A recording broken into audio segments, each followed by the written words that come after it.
everyone, and welcome to the Nexus Podcast. Today I have two very special guests with me, and we're going to talk all about the 2026 Sequoyah Book Award.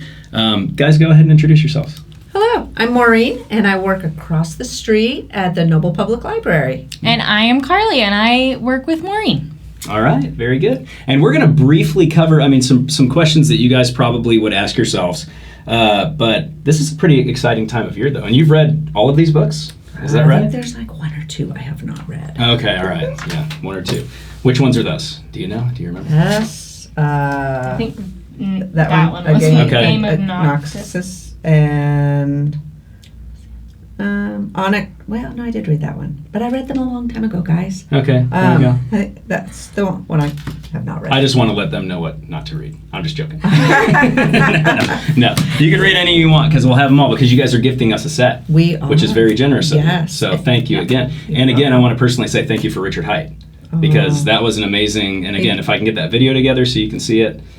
You guys know that was a pretty amazing time. He was just so amazing. We saw him at the same time, and Mr. Height had the great idea of bringing him to Pioneer. So we were happy to help make that happen. Yeah, it was amazing. Okay, rapid fire questions. Here we go. So, what's the most surprising or exciting thing that happens in any of the 15 books up for the Sequoyah Award this year? If you can think of something really exciting that happened. I'm going to talk about this book. Just Keep Walking.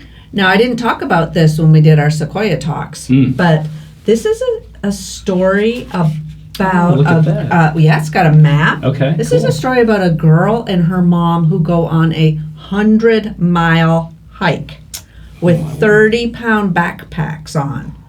And I forget how old she is. She's around 11. That's like 12. rucking, right? Isn't that rucking where you put a whole bunch of weight on? Right? Yeah, except you've got everything that you need for a couple days. Your sleeping bag, your water. Well, anyway, in her family, her dad did it with her older brother. So she knew when she got to that right age that she was going to be able to do it with dad. Okay. But no, mom and dad got a divorce. Dad is off with his new family, so he's not going to hike with her. And she is crushed. So mom steps up and says, I'm going to hike with you. Okay. So there's the map, and they have 2 weeks to hike 100 miles. So this was just so interesting to me that she's trying so hard and trained for this. Yeah. And so you'll just have to read the book to see if she makes it to the end, if mom makes it to the end. Okay. But there you go. if you like outdoor things and just something like that, the perseverance of a goal. That's right. Especially in the face of hardship. Yes. Like you heard about her parents with their divorce. And so, there's some of you guys that can relate in that way. So just keep this one in mind. Yeah. Just keep walking. Yep. Okay? It's a good life lesson. Just keep walking. Right. Anything you want to share? I am also talking about a book I did not talk about during the Sequoyah book talks. This is a book, and it's called Introducing Sandwina, and it is about the strongest woman in the world. She participated in P.T. Barnum's circus. So it just kind of gives her life story, and she actually grew up in a circus family, so it kind of gives her life story and how she became the strongest woman in the world. Whoa. Okay. Also, what's so exciting about this book is it's a woman, and she's really strong. And it goes into all sorts of examples of all the stuff that she can lift. Oh, wow. Yeah. Okay. So it's pretty really cool. It's really neat to learn about her. Okay, so The Greatest Showman, right? Yes. I was trying to come up with, I was The like, Greatest Showman. So that's probably, you guys may have heard me mention it before, but that's probably one of my top 3 movies, like favorite movies of all time. So, great. So that's cool. I'm going to have to definitely check that out. Yeah. Okay. Yeah. Next question. If you were a 4th or 5th grader, which character from one of these books would you want to be friends with and why? You choose just one. I actually really liked Ferris from Kate DiCamillo's book, Ferris. Okay. All right. I liked Ferris. Okay. Now, why did you like Ferris? She's just a little bit quirky and different. Okay. But I think I would have really liked her family and wanted to be friends with her. Okay, cool. All right. I'm gonna this character in this book. One of the characters in this book is very engineering minded, and she has a friend that wants to like go back in time and repeat things from their childhood. And I would like to be her friend because I would also like to repeat some of my childhood experiences to see if I could change them and what would happen. So it would be kind of cool. So engineering. Yeah. Okay, cool. So for those of you that just went on the engineering field trip, maybe you ought to check that one out. Okay. Yeah. So cool. All right. All right. So next up, pizza and ice cream party.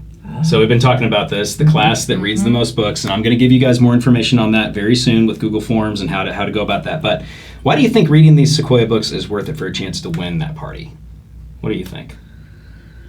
I think sometimes kids just don't know what to read. Mm-hmm. There's a whole bunch of books out here. Where do I start? And they just sometimes maybe just stick with the one they've read, like Dog Man. Yeah. But there's Sister, Smile. There's so many great books out there, and some of the bookmarkers will be here. There's just something for everybody here, and you can just talk with your classmates like, hey, I read Just Keep Walking, and you can kind of talk about them with each other. And like we have said, there's something for everybody here. Good. And it's fun to work as a group. And if you read your books of whatever they decide to win, then maybe you just keep encouraging your classmates to read, and then we'll be back for maybe your class will win. Yeah, that's right. Good deal. Okay, so last question. What's one book on the list that you couldn't put down? Like one that you were sitting there and every time you'd get to the end of a chapter, whatever it is, you're like, oh man, I really want to continue. Well, I brought this one that I did not talk about with the group. This is called The Misfits, a Royal Conundrum. So this just really intrigued me. The main character is Olive Corbin Zhang, and her parents have dropped her off at a boarding school. Well, I did not go to a boarding school, but this was just craziness happening from the beginning of the parents dropping her off at the boarding school with the wrong suitcase. Her parents were going off someplace. She ended up with her mother's suitcase and starts wearing her mother's clothes. Oh. I mean, wild, like long gowns. It's crazy. So the kids are at supposed to be a boarding school, but come to find out it used to be a prison, and it's in jeopardy of closing. But the kids, they're all a little bit different. They all just work together to try to solve kind of the mystery of why the school's going to close. They don't want it to close because they want to stay there, and I just had to finish the end. I also listened to it on Libby. Oh, so okay, yeah. I started it in the book and finished it on Libby, and you can access Libby through your library card. If you don't have one, come over and get one. But anyway, this book was so good that she wrote a second book. So that's why it says number 1 right here. But it was just a fun story to follow along with. Okay, so The Misfits. Now, what about you? What do you think? I think I would have to say Foul Play. Okay. There were so many plot twists and turns, and like there was a car chase and a loan shark, and it was a page turner for sure. Cool. All right, so it kept the tension. Yes. Moving. Yeah, I definitely wanted to figure out what happened in the end, and I was very surprised when the end came, and I was like, that was not what I expected. Oh, see, and those are the best. Like, I love movies like that particularly, or books where I can't figure out the ending. Yeah. I mean, until I'm there, and then it's like, whoa. Yeah. I didn't see that coming. Yeah, so, it was a good one. You got to keep readers interested in that way. Yes, you do. Okay, guys, so let me check our time, because guess what? We've got more Sequoyah book talks. We took a brief moment to come and record this podcast, and thank you guys for doing that. You're welcome. And we're literally, once I hit stop record on this, we're going to go straight back and do some more talks. So, guys, this next week, after you see this, I want to challenge you. I should have some of the books in the library. We'll get another set. But I want to challenge you to grab a book. Okay? This is the perfect time to grab dive into a new story. And maybe you're going to find something that you love there, okay? I know that there's a couple that I got on Libby, and I look forward to reading. So that's The Witching Wind and then Foul Play, based on the recommendations here. So I'm going to dive in and challenge you to do so as well. Anything else you want to add? Happy reading. Yep. Happy reading, and thank you, too, for coming in and talking again about the Sequoyah books. Okay, all right, we'll see you later. Bye. Bye.